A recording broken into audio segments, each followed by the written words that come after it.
బేక్యన్ హో క్యాంగ్జీవన్‌కి నువ్వంటే నాకు చాలా ఇష్టం. నేను నిన్ను ఇదివరకే ఇష్టపడేవాడిని అని చెప్తాడు. క్యాంగ్జీవన్‌కి ఏం చెప్పాలో అర్థం కాదు. ఇదంతా దూరం నుంచి క్యాంగ్జీవన్ వాళ్ళ బాస్ అయిన జీహ్యూక్ చూస్తూ ఉంటాడు. చూస్తూ క్యాంగ్జీవన్ ఏం చెప్తుందా అని ఆలోచిస్తూ ఈలోపు ఎక్కడ ఒప్పేసుకుంటుందా అని క్యాంగ్జీవన్‌కి ఫోన్ చేస్తాడు. నాకు వర్క్ మీద కొంచెం నేను నీతో డిస్కస్ చేయాల్సిందుంది. నువ్వు రాగలవా నా దగ్గరికి? నేను ఫలానా హోటల్లో ఉన్నా అని చెప్తాడు. చెప్పంగానే క్యాంగ్జీవన్ టైం చూసుకుని, సరే నేను ఒక 30 మినిట్స్‌లో ఉంటాను. మనం డిస్కస్ చేద్దాం అంటుంది. చెప్పి బేక్యన్ హోకి నేను వెళ్ళాలి సారీ అని చెప్తుంది. అప్పుడు బేక్యన్ హో ఒకవేళ కుదిరితే నీ ఫోన్ నెంబర్ నాకేమన్నా ఇవ్వగలవా అని అడుగుతాడు. అప్పుడు క్యాంగ్జీవన్ సరే అని చెప్పి ఫోన్ నెంబర్ ఇచ్చి అక్కడి నుంచి ట్యాక్సీ తీసుకుని వెళ్ళిపోతుంది. ఇదంతా గమనిస్తున్న జీహ్యూక్ని బేక్యన్ హో చూస్తాడు. క్యాంగ్జీవన్ వాళ్ళ బాస్ చెప్పిన రెస్టారెంట్కి వెళ్తుంది. వెళ్ళాక వాళ్ళ బాస్ అక్కడ ఉంటారు. ఉన్నప్పుడు అదేంటి అసలు ఈయన ఎప్పుడు నన్ను వీకెండ్స్ కాల్ చేసి పిలవరు కదా, ఏంటి సడన్గా ఇలా పిలిచారని ఆలోచిస్తుంది. అప్పుడు అతను మన మార్కెటింగ్ స్ట్రాటజీస్ని నేను ఆన్లైన్కి కూడా తీసుకెళ్దాం అనుకుంటున్నాను. మనం ఆఫ్లైన్ పెట్టే మనీని కొంచెం ఆన్లైన్లో అడ్వర్టైజ్మెంట్లు ఇవ్వడానికి ఇన్వెస్ట్ చేద్దాం అనుకుంటున్నాను అంటాడు. అయితే మరి నేనేం చేయాలని అడిగితే నా నా డెసిషన్ని సపోర్ట్ చేయి చాలు అని చెప్తాడు. వాళ్ళిద్దరూ ఒక పెద్ద ఆడిటోరియంలోకి వెళ్తారు. అక్కడ నూర్ టీవీ అడ్వర్టైజ్మెంట్స్ చూసి క్యాంగ్జీవన్ ఓ ఇదన్నమాట నూర్ టీవీ, ఇంకో 10 ఇయర్స్లో ఇది చాలా పాపులర్ అవుతుంది. సో ఈయన ఇందులో పెట్టుకోవడం చాలా మంచిది, అడ్వర్టైజ్మెంట్కి వీళ్ళ ద్వారా వెళ్ళడం చాలా మంచిది అనుకుంటుంది. ఈలోపు వాళ్ళ బాస్ వచ్చి నాకు ఇక్కడ మంచి సక్సెస్ కనిపిస్తోంది, మనం ఇక్కడ పెడితే కనుక మనకి మంచి లాభాలు వస్తాయని చెప్తాడు. ఈలోపు ఇంకో కంపెనీ వాళ్ళ వస్తే అప్పుడు క్యాంగ్జీవన్ వాళ్ళ బాస్ జీహ్యూక్ క్యాంగ్జీవన్కి వాళ్ళని పరిచయం చేస్తాడు. క్యాంగ్జీవన్కి గుర్తొస్తుంది తను ఇదివరకు ఒకసారి న్యూస్లో ఎవరితోనో ఏరోప్లేన్లో గొడవ పెట్టుకుంటున్న ఒక ఆయన్ని చూస్తుంది. ఆయనే ఇప్పుడు వాళ్ళ బాస్ పరిచయం చేసిన ఆయన. చూపించాక పరిచయం చేస్తుంటే మిమ్మల్ని కలవడం చాలా సరదాగా ఉందని చెప్తుంది. చెప్పి అయ్యయ్యో కాదు కాదు మిమ్మల్ని కలవడం చాలా సంతోషంగా ఉందని చెప్తుంది. అప్పుడు ఆయన జీహ్యూక్‌తో నీకు మంచి టేస్ట్ ఉంది. అయినా ఆఫీస్‌లో చాలా అందమైన ఆడవాళ్ళని పెట్టుకుంటే పని చేయడానికి కూడా చాలా ఉత్సాహం వస్తుందని చెప్పి వెళ్తాడు నవ్వుకుంటూ. ఈలోపు ఇక్కడ సూమిని మిగిలిన ఫ్రెండ్స్ అందరూ చాలా అనుమానంగా చూస్తూ క్యాంగ్జీవన్ తన కార్డు చూపించింది, నీ కార్డు ఏది అని అడుగుతారు. అడగంగానే నాకు కార్డు లేదు, నేను అక్కడ టెంపరరీ అని తప్పక చెప్తుంది.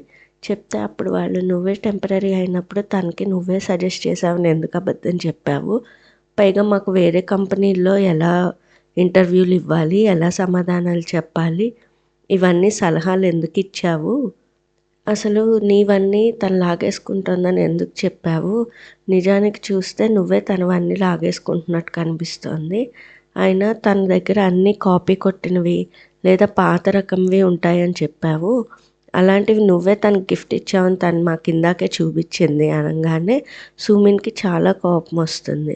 అసలు తను ఇవన్నీ ఎందుకు చెప్పాలనుకుంటుంది. ఈలోపు వాళ్ళు అసలు నువ్వును బేక్యన్ హో ఇద్దరు కలిసి డేట్ చేసుకుంటున్నారని మాకెందుకు అబద్ధం చెప్పావు అని అడుగుతారు. అప్పుడు తను మనసులో బేక్యన్ హో అసలు ఎక్కడి నుంచి వచ్చాడు, తను ఎవరు పిలిచారు, తను ఎవరితో కాంటాక్ట్లో లేడు కదా, తనకు ఎలా తెలిసింది, తను వచ్చి మొత్తం చెడగొట్టాడు అనుకుంటుంది. అనుకుని వాళ్ళ ఫ్రెండ్స్తో ఇదిగో అది ఎప్పుడో మనం స్కూల్లో ఉన్నప్పుడు జరిగినవి, ఇప్పుడు మనం 30+ ఉన్నాము, ఇప్పుడు అవన్నీ ఎందుకు అంటారు. అనగానే వాళ్ళ ఫ్రెండ్స్ గట్టిగా అరుస్తారు, నీకు అసలు సిగ్గులేదు, నువ్వెప్పుడూ అబద్ధాలే చెప్తూ ఉంటావు, అబద్ధాల కోరువి అని. అప్పుడు సూమిన్ నేనేమన్నా మిమ్మల్ని తను ఏడిపించమని చెప్పానా, స్కూల్లో మీ అంతటి మీరే కదా ఏడిపించారు, నేను అప్పటికీ చెప్తూనే ఉన్నాను క్యాంగ్జీవన్ని ఏడిపించద్దు అని, మీరు అసలు విన్నారా అని అరుస్తుంది. అప్పుడు వాళ్ళు ఇంకా గట్టిగా అసలు నీకు అసలు బుద్ధి అనేది లేదా, సిగ్గు అనేది లేదా, ఇంత జరిగినా కూడా ఇలా మాట్లాడతావా, నీకోసమే కదా మేము అప్పుడు ఏడిపించాము తన్ని, నువ్వే కదా నీవన్నీ లాగేసుకుంటోంది, తను నీ దగ్గరున్న అదృష్టం అంతా తీసేసుకుంటుంది అన్నట్టు చెప్పావు అని వాళ్ళు గట్టిగా అరిచేసరికి సూమిన్కి ఇక ఉక్రోషం వచ్చి ఏం చేయాలో తెలియక నేను ఇప్పుడే వస్తాను వాష్రూమ్కి వెళ్ళిపోతుంది. వాష్రూమ్కి వెళ్ళి అక్కడ అందరి ముందు తనకి జరిగిన అవమానానికి ఏం చెప్పాలో తెలియక, అందరినీ ఎలా ఫేస్ చేయాలో తెలియక, అసలు ఏం జరుగుతోంది, ఆ బేకియన్ హో ఎందుకు వచ్చాడు, క్యాంగ్ జీవన్ ఇవన్నీ ఎందుకు చెప్పాలి అని చెప్పి క్యాంగ్ జీవన్కి ఫోన్ చేస్తూ ఉంటుంది. కానీ క్యాంగ్ జీవన్ ఫోన్ ఎత్తదు. తను వాష్రూమ్ నుంచి బయటకు వచ్చేసరికి అందరూ వెళ్ళిపోతారు. అక్కడ హోటల్ వాళ్ళు కూడా మొత్తం సర్దేసుకుంటూ ఉంటారు. దాంతో సూమిన్కి చాలా అవమానంగా అనిపిస్తుంది. ఇక్కడ ఆడిటోరియంలో జీహ్యుక్, క్యాంగ్ జీవన్ కాకుండా వచ్చిన ఇంకో కంపెనీ ఆయన అక్కడ డిస్ప్లే చేస్తున్నవన్నీ చూసి ఏంటిది, అసలు సంబంధం లేనివన్నీ వేస్తారు, ఇంత చండాలంగా ఉందేంటి, అదేంటి ఇదేంటి అంటూ ఉంటారు. అప్పుడు క్యాంగ్ జీవన్ నాకు ఈ వెబ్సైట్ గురించి తెలుసు, వీళ్ళు ముందు అలా చూపిస్తారు కానీ ఒకసారి మీరు అందులో చూడడం స్టార్ట్ చేస్తే మీకు ఏది నచ్చుతుందో అదే ఇస్తాడు, మీకు నచ్చనివి ఏమీ ఇవ్వడు అని చెప్తుంది. చెప్పగానే ఆయన నువ్వు అసలు ఎందుకు మాట్లాడుతున్నావు, నువ్వు ఇక్కడికి వచ్చింది నీ అందాన్ని చూపించుకోవడానికే తప్ప మాట్లాడడానికి కాదు, నోరు మూసేసే అంటాడు. అనగానే జీహ్యుక్ మధ్యలో వచ్చి ఒక్క నిమిషం, తన పేరు ఓయ్ కాదు, తన పేరు క్యాంగ్ జీవన్, అందుకే తను చాలా బాగా పనిచేస్తుంది, ఎంతైనా సత్తా ఉన్నవాళ్ళు, పని మీద శ్రద్ధ ఉన్న వాళ్ళకి ఇలాంటివి తెలుస్తాయి, నేను అందుకే తన్ని తీసుకొచ్చాను, ఇలా మనకు అన్నీ తెలిసిన వాళ్ళు ఉంటేనే మనం ఏం చేసినా కూడా సక్సెస్ అవుతాం అని చెప్తారు. దాంతో అవతల కంపెనీ ఆయనకి చాలా ఎబ్బెట్టుగా అనిపిస్తుంది. అప్పుడు వాళ్ళ కంపెనీ నుంచి తనతో పాటు వచ్చిన సెక్రటరీ జీహ్యుక్ అసలు ఎవరినైనా పొగడ్డం ఇదే మొదటిసారి, అంటే తనకి ఎంత సత్తా ఉందో చూడండి, ఆయనకి త్వరగా పని వాళ్ళు నచ్చరు అని చెప్తుంది. అప్పుడు జీహ్యుక్ ఎంతైనా మన కంపెనీకి హెల్ప్ చేసేవాళ్ళు, ఎదుగుదలకి మనకి సపోర్ట్ చేసే వాళ్ళని మనతోనే ఉంచుకోవాలి అని చెప్తాడు. వాళ్ళ మీటింగ్ అయిపోతుంది. వాళ్ళ మీటింగ్ అయిపోయాక వాళ్ళు బయటకు వస్తారు. క్యాంగ్ జీవన్ కార్ కోసం చూస్తుంది. ఈలోపు జీహ్యుక్ కారు వస్తుంది. అప్పుడు జీహ్యుక్ పద అంటాడు. అదేంటి అక్కర్లేదు, నేను వెళ్ళగలనంటే లేదు, నువ్వు నా కోసం ఇవాళ ఆదివారం అయినా కూడా వచ్చావు, సో నేను నీకు డిన్నర్ పెట్టిస్తాను, పద ప్లీజ్ అని చెప్తాడు. చెప్పంగానే క్యాంగ్ జీవన్ కారు ఎక్కుతుంది. కారు ఎక్కి ఆలోచిస్తూ ఉంటుంది. అప్పుడు ఏంటి ఆలోచిస్తున్నావు, నువ్వు నీ ఆలోచనలనే తింటే ఇంకా భోజనం ఏం తింటావు అంటాడు. అనగానే క్యాంగ్ జీవన్ లేదు లేదు, మీరు ఊరికే నన్ను పిలిచినందుకే మీరు సారీగా ఫీల్ అయ్యి నాకు ఇలా ట్రీట్ ఇస్తా అంటున్నారు, కానీ నిజంగా నన్ను చాలా బ్యాడ్గా ట్రీట్ చేసిన వాళ్ళు ఎప్పుడూ సారీ లాగా ఫీల్ అవ్వలేదు నన్ను చూసి అంటుంది. అప్పుడు అతను నువ్వు అసలు వేరే వాళ్ళని గురించి ఏమనుకుంటున్నారు ఏంటి అనేది వదిలే, నువ్వు ధైర్యంగా కాన్ఫిడెంట్గా ఉంటేనే అందరినీ ఎదుర్కోగలవు అని చెప్తాడు. అందరినీ నువ్వు మంచిగా చూడాల్సిన అవసరం లేదని కూడా చెప్తాడు.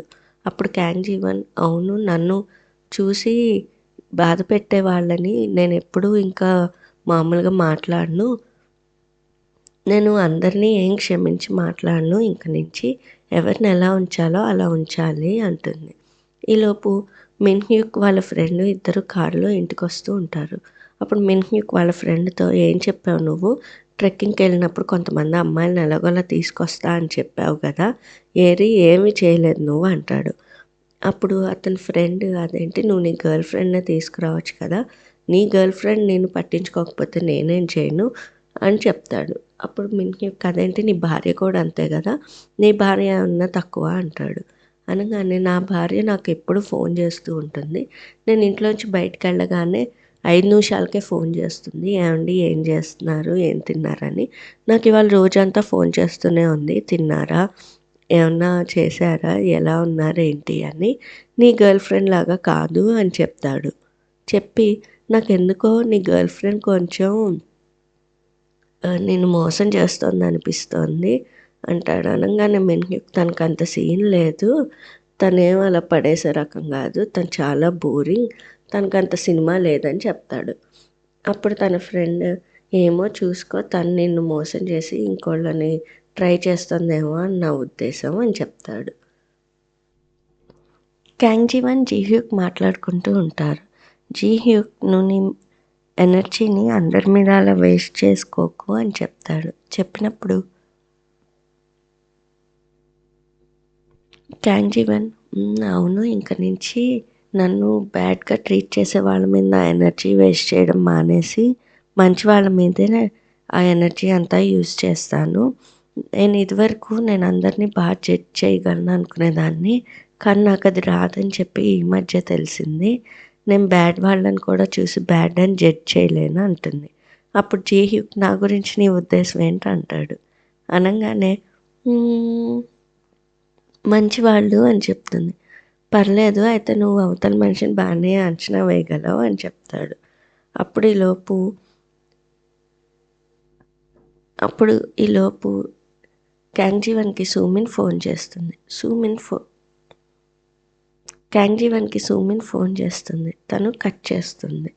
అప్పుడు జీహ్యూక్ని కనుక ఇంకేమన్నా ప్లాన్స్ ఉంటే చెప్పు, అక్కడే దింపుతా అంటాడు. లేదు లేదు, నాకేం లేవు ప్లాన్స్ అని చెప్తుంది.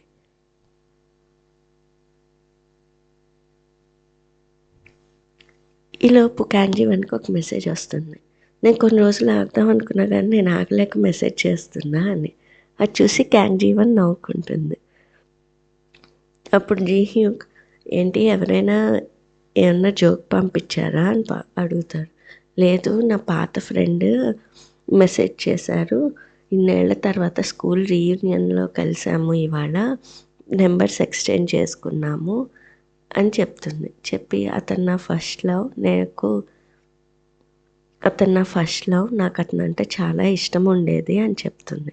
అప్పుడు జీహ్యూక్ గతంలో జరిగినవి మర్చిపోతేనే బెటర్, అవి అలా పట్టుకుని వస్తూ ఉంటే కనుక మనకే నష్టం, చాలా డేంజరస్ అని చెప్తాడు. చెప్తే అలా ఏం లేదు, అంత లేదు, నాకు ఇప్పుడైనా బాయ్ ఫ్రెండ్ ఉన్నాడు అని చెప్తుంది. జీహ్యూక్ క్యాంగ్ జీవన్ కారులో వెళ్తూ ఉంటారు. అప్పుడు జీహ్యూక్ క్యాంగ్ జీవన్ని పిలిచి రోడ్డు మీద నడుస్తున్న ఒక అతన్ని చూపిస్తాడు. అతన్ని చూడగానే క్యాంగ్ జీవన్ కార్ సీటు వెనక్కి జరుపుకుని తను ఆ బయట ఉన్న అతనికి కనబడకుండా దాక్కుంటుంది. ఎందుకంటే ఆ నడిచేవాడు పార్క్ మిన్హా. జీహ్యూక్ అది తెలిసే కానీ చూపిస్తాడు, ఆ విషయం డైరెక్ట్గా చెప్పకుండా చూపిస్తాడు. క్యాంగ్ జీవన్ దాక్కుంటుంది. అప్పుడు జీహ్యూక్ నువ్వు కనబడవు, చాలా కష్టం అలా పడుకుంటే బయట వాళ్ళకి కనిపించడం అంటాడు. అని ఏంటి దాక్కుంటున్నావా అన్నట్టు అడుగుతాడు. అడిగితే నేనేం దాక్కోవట్లేదు, నేను మామూలుగానే ఉన్నాను కూర్చుంటుంది. కూర్చోగానే కొంచెం ముందుకెళ్ళాక సూమిన్ కనిపిస్తుంది. అప్పుడు మళ్ళీ వెనక్కి పడుకుని కోట్ కప్పుకుంటుంది. క్యాంగ్జీవన్ ఇలా దాక్కోవడం చూసి జీహ్యూక్ నవ్వుకుంటాడు. పార్క్మిన్హా క్యాంగ్జీవన్ ఇంటి దగ్గరికి రాగానే కింద సూమిన్ ఉంటుంది. సూమిన్ ఏమైంది అనగానే సూమిన్ ఏడవడం మొదలెడుతుంది. ఇద్దరూ కలిసి పైన క్యాంగ్జీవన్ వాళ్ళ ఫ్లాట్కి వెళ్ళి డోర్ ఓపెన్ చేద్దామని డోర్ లాక్లో పాస్వర్డ్ కొడతారు. కానీ అది రాంగ్ పాస్వర్డ్ అని చూపిస్తూ ఉంటుంది. 3-4 సార్లు ట్రై చేస్తాడు కానీ అది రాదు. దాంతో అదేంటి, ఇది మేమిద్దరం కలిసి అనుకున్నదే కదా, మేము డేటింగ్ స్టార్ట్ చేసిన డేట్ కదా, 0622 అని మళ్ళీ కొడతాడు. అది తప్పు వస్తుంది. June 22 కరెక్టే కదా, ఎందుకు రావట్లేదు, ఉండి నేను తనకి ఫోన్ చేస్తా అని చెప్పి ఫోన్ చేస్తాడు. కానీ క్యాంగ్ జీవన్ ఫోన్ ఎత్తదు. అప్పుడు సూమిన్ తన ఫోన్ ఎత్తదు, నేను చాలాసేపు ట్రై చేశాను అని చెప్తుంది. చెప్పి ఏడుస్తూ నేను ఇక్కడే ఉంటాను, ఏం పర్లేదు అని చెప్తుంది. అప్పుడు మిన్హా నేను కూడా తన్ని చూడ్డానికే వచ్చాను అని చెప్తాడు. చెప్పి ఏడుస్తున్న సూమిన్ని చూసి సరే సరే ఏడవకు, మన ఇద్దరం కలిసి వెళ్ళి ఏదైనా వేడిగా తాగుదాం, రెస్టారెంట్కి వెళ్దాం అని తీసుకెళ్తాడు. ఇంకోవైపు జీక్యూ క్యాంగ్ జీవన్ ఇద్దరూ కలిసి హ్యాండ్ రివర్ పక్కన కాఫీ తాగుతూ ఉంటారు. అప్పుడు క్యాంగ్ జీవన్ జీహ్యూక్ కాఫీ తెచ్చేలోపు అబ్బా జీహ్యూక్ నేను ఇలా పిచ్చిగా చేయడం చూశారు, ఏమనుకుంటారో నా గురించి అనుకుని ఉంటుండగా ఈలోపు జీహ్యూక్ కాఫీ తీసుకొస్తాడు. అప్పుడు కాఫీ తాగి బాగుంది, చాలా బాగుంది కాఫీ అనుకుని మీకు తెలిసినట్టు మిన్హా నేను ఆఫీస్లో కపుల్, సో అది నా వ్యక్తిగత జీవితం, అది నా పర్సనల్, నేను చెప్పాలనుకోవట్లేదు మీకు, నేను ఇందాక ఎందుకు అలా ప్రవర్తించాను అంటుంది. అప్పుడు జీహ్యూక్ అవును, నేను అడుగుదాం అనుకున్నా కానీ నీకు చెప్పాలని లేనప్పుడు నేను నిన్ను బలవంత పెట్టను, నువ్వు మంచి డెసిషన్ తీసుకునేంత వరకు నేనైతే హ్యాపీ అంతే, అంతకంటే నాకేం కావాలి అంటాడు. అప్పుడు క్యాంగ్ జీవన్ థ్యాంక్స్, ఇంతకాలం నేను అవతల వాళ్ళని కొంచెం నా దగ్గర కంఫర్టబుల్గా ఉండేలాగా వాళ్ళకి నచ్చినట్టు ఉండడం చేసేదాన్ని, కానీ ఇప్పుడిప్పుడే నాకు ఎలా ఉండాలో తెలుస్తోంది, నాకు నచ్చినట్టు నేను ఉందామనుకుంటున్నాను అని చెప్తుంది. అంటే అంటాడు, అనగానే నాకు నచ్చినట్టు ఇంక నుంచి నేను ఉందామనుకుంటున్నాను, నేను ప్రస్తుతం ఒక మీల్ కిట్ చేస్తున్నాను ప్రాజెక్ట్ అని చెప్తుంది. మీల్ కిట్ అంటే అవును చేస్తున్నాను అంటే, అయితే అయిపోయాక నాకు చూపించు అంటాడు. లేదు లేదు అలా కాదు అంటే, లేదు అయిపోయాక నాకు చూపించు, నాకు చూడాలని ఉంది, ఎంత త్వరగా అయితే అంత మంచిది అని చెప్తాడు. అప్పుడు క్యాంగ్ జీవన్ సరే అంటుంది. ఇంకేం చేద్దాం అనుకుంటున్నావు అని అడిగితే, అప్పుడు నేను ఇంటీరియర్ డిజైన్ చేద్దాం అనుకుంటున్నాను, అది కాకుండా నేను సెల్ఫ్ డిఫెన్స్ కూడా నేర్చుకుందాం అనుకుంటున్నాను అని చెప్తుంది. అప్పుడు అతను, నీకు సెల్ఫ్ డిఫెన్స్ నేను నేర్పించినా అని అడుగుతాడు. అనగానే తను నవ్వుతుంది. అదేంటి ఎందుకు నవ్వుతున్నావు అంటే, నేను ఎప్పుడు మిమ్మల్ని అలా అనుకోలేదు అంటుంది. అనగానే అదేంటి నేను ఒక అథ్లెట్ని, నాకు కరాటే జూడో ఇవన్నీ వచ్చు అని చెప్తూ వెళ్తుంటే క్యాంగ్ జీవన్ నవ్వుతుంది. అప్పుడు జీహ్యూక్కి తను చెప్పేది చాలా సిల్లీగా అనిపించి ఇంకా ఆపేస్తాడు. ఆపేసి కళ్ళజోడు పెట్టుకుంటుంటే క్యాంగ్ జీవన్ అంటుంది, నేను ఎప్పటి నుంచో అందాం అనుకుంటున్నాను, మీరు ఎప్పుడైనా కాంటాక్ట్ లెన్స్ ట్రై చేశారా, పెట్టుకుందాం అనే ఉద్దేశం ఉందా మీకు అని అడుగుతుంది. అప్పుడు జీహ్యూకి ఓహో క్యాంగ్ జీవన్కి నేను కళ్ళజోడు తీసేస్తే ఇష్టం అనుకుంటా అన్నట్టు మనసులో ఆలోచించుకుంటాడు. ఇంకోవైపు సూమిన్ మిన్హా ఇద్దరు కలిసి రెస్టారెంట్కి వెళ్తారు. అక్కడికి వెళ్ళి వాళ్ళు బీర్ తాగుతూ ఉంటారు. మిన్హా సూమిన్ని కొంచెం మెల్లగా తాగు లేకపోతే మత్తెక్కేస్తుంది అని చెప్తాడు. అప్పుడు సూమిన్ అసలు నాకు తెలియకుండానే అన్నీ ఇలా తప్పుగా అయిపోతున్నాయి, దీనివల్ల క్యాంగ్ జీవన్ నా గురించి తప్పుగా అనుకుంటుందేమో అని నేను అనుకుంటున్నా అంటుంది. అప్పుడు మిన్హా లేదు క్యాంగ్ జీవన్ అలా ఆలోచించే అమ్మాయి కాదు, అలాంటిది కాదు అని చెప్తాడు. చెప్పగానే సుమిన్ నిజమే, కానీ ఈ మధ్య తాను కొంచెం కొత్తగా ప్రవర్తిస్తోంది, నాకు తను అర్థం కావట్లేదు, చూస్తుంటే మా ఇద్దరి మధ్య దూరం పెరిగిపోతున్నట్టుంది, ఇదివరకు అసలు ఇలా లేదు, తను అలా దూరం అయిపోతుందేమో అని నాకు భయంగా ఉంది అంటుంది సుమిన్. అప్పుడు మిన్హా మనసులో అవును తన ఈ మధ్య కొంచెం కొత్తగా అయితే ప్రవర్తిస్తోంది అని అనుకుంటాడు. తను బహుశా పనిలో ఉండుంటుంది, బిజీగా ఉండుంటుంది, తను ఒకసారి ఒకదాని మీద ధ్యాస పెట్టగలదు, ఒకేసారి 2-3 పనులు చేసే రకం కాదు, అయినా అందరికీ తెలుసు నీకు క్యాంగ్ జీవన్కి ఎలాంటి స్నేహం ఉందో మీ ఇద్దరి మధ్య, కాబట్టి తనేం అలా అనుకోదు అంటుంది. అనగానే సుమిన్ మీరు ఎంత మంచివాళ్ళు, అసలు మీరు కాబట్టి నాకు ఇలా నచ్చ చెప్తున్నారు, ఇంకెవరైనా అయితే అసలు మాట్లాడేవాళ్ళు కాదు, మీరు చాలా మంచివాళ్ళు, చాలా కూల్ అందరిలోకి అని అంటుంది. అక్కడ కొంచెం సూమిన్కిను మిన్హాకి మధ్య కొంచెం ఏదో బంధం ఏర్పడుతున్నట్టు మనకి చూపిస్తారు. ఇంకోవైపు జీహ్యూక్ క్యాంగ్ జీవన్ని ఇంటికి దింపుతాడు. అప్పుడు క్యాంగ్ జీవన్ థ్యాంక్స్ చెప్తుంది. జీహ్యూక్ నేను పైదాకా రానా అంటాడు. క్యాంగ్ జీవన్ అదేంటి అన్నట్టు చూస్తుంది. అప్పుడు జీహ్యూక్ లేదు ఊరికే అన్నాలే అని, ఎప్పుడైనా సరే పెళ్లి చేసుకునే ముందు చాలా ఆలోచించాలి, చాలామందిని కలవాలి, కలిసిన ఒక్కళ్ళనే చూసి అలా మనం డిసైడ్ చేసుకోకూడదు అని చెప్తాడు. అంటే ఏంటి అన్నట్టు చూస్తుంది క్యాంగ్ జీవన్. అప్పుడు అతను తొందరపడి అలా ఒకళ్ళ మీద డిసైడ్ అవ్వకూడదు అంటే క్యాంగ్ జీవన్ మీరు నేను అనుకున్న దానికంటే చాలా ఫ్రీగా మాట్లాడుతున్నారు అంటుంది. అప్పుడు అతను లేదు నేను అందరికి ఇలా కాదు అని అంటే అంటే అంటే అప్పుడు క్యాంగ్ జీవన్ అంటే మీరు అసలు పెళ్లి చేసుకోరా అంటే, లేదు నేను పెళ్లి చేసుకుంటాను కానీ అని ఏదో తడబడుతూ ఉంటాడు. తనకి ఏం మాట్లాడాలో అర్థం కాదు. ఇద్దరు నవ్వుకుంటారు. అప్పుడు క్యాంగ్ జీవన్ సార్ మీరు నవ్వితే చాలా బాగుంటారు అని చెప్తుంది. వాళ్ళిద్దరూ వెళ్ళిపోతారు. మరి ఇప్పుడు జీహ్యూక్ క్యాంగ్ జీవన్ని మిన్హాని ఎలా వాళ్ళిద్దరు మేడ్ ఫర్ ఈచ్ అదర్ కాదని ఎలా చూపిస్తాడో, అలానే క్యాంగ్ జీవన్ మెల్లగా తప్పుకుంటూ సూమిన్ని మిన్హాని ఎలా కలుపుతుందో, ఇదంతా వచ్చే ఎపిసోడ్స్లో చూద్దాం. మీకేమనిపిస్తుంది? జీహ్యూక్ అసలు ఎందుకు ఇలా క్యాంజీవన్ని కాపాడుతున్నాడు? అతనికి ఏమన్నా తెలిసుంటుందా? క్యాంజీవన్ జీహ్యూక్ ఇద్దరు ఒకళ్ళ గురించి ఒకళ్ళు ఏమనుకుంటున్నారు? ఒకవేళ తెలిస్తే మీకేమన్నా అనిపిస్తే కనుక కింద కమెంట్ చేయండి. మీకు నచ్చిన సిరీస్లను తెలుగులో చూడాలనుకుంటే కింద కమెంట్ చేయండి.